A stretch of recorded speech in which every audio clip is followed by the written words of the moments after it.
You look out of this terrain here, it's something out of Lord of the Rings. I mean, these incredible vegetated mountains, these huge bowls, almost these massive craters. And you got to wonder, why pick a location this remote to build a project this big?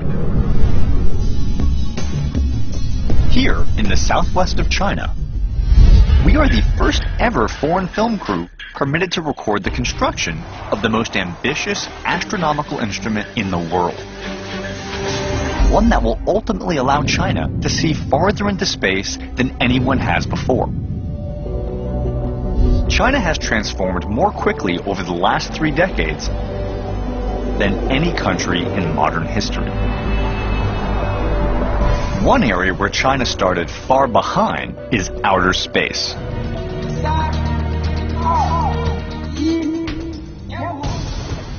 China launched its first manned mission in 2003, 46 years after Sputnik.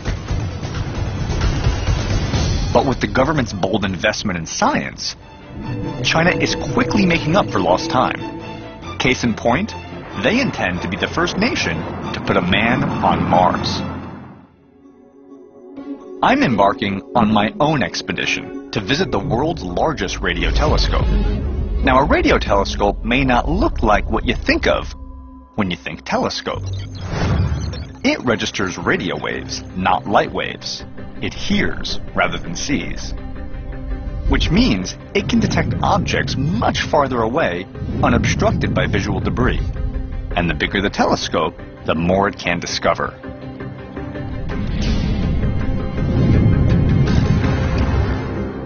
All of the equipment, all of the parts, all the steel I see has to be brought in thousands of kilometers. Yes, from eastern part of China. On the east of China? Yes. In order to build a telescope like the one you're building, you can't do it in Beijing, you can't do it in Shanghai, you can't do it in Changsha. Why?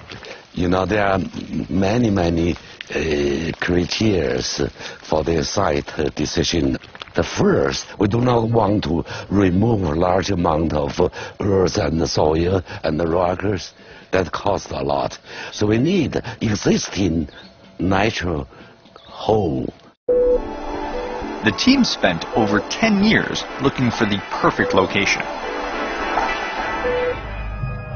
A natural depression that would fit the shape of the telescope's reflector, and that was remote enough to escape the electromagnetic noise of civilization. So, Professor, out of 300 plus candidates, you whittled down to 80 to 8 to 1, and you're telling me that this was the perfect hole to fit your telescope. Yes. You look at the green, the vegetable, and that is the part which is not touched. What I'm looking at right now, this hole was not made by a gigantic bomb. You didn't blow up a hole. You didn't dig this thing out. No. Literally, the leftover grass right there represents parts you haven't even touched. You are right. So basically, the profile is perfect wrong. Perfect. I mean, you got kind of lucky. It's very wrong. It's very wrong. Can we actually get on the telescope? Yeah, of course. Are you afraid of height? I mean, you know, I have my anxiety issues, but I'm prepared to work through them. Let's go. All right, let's go. Woo.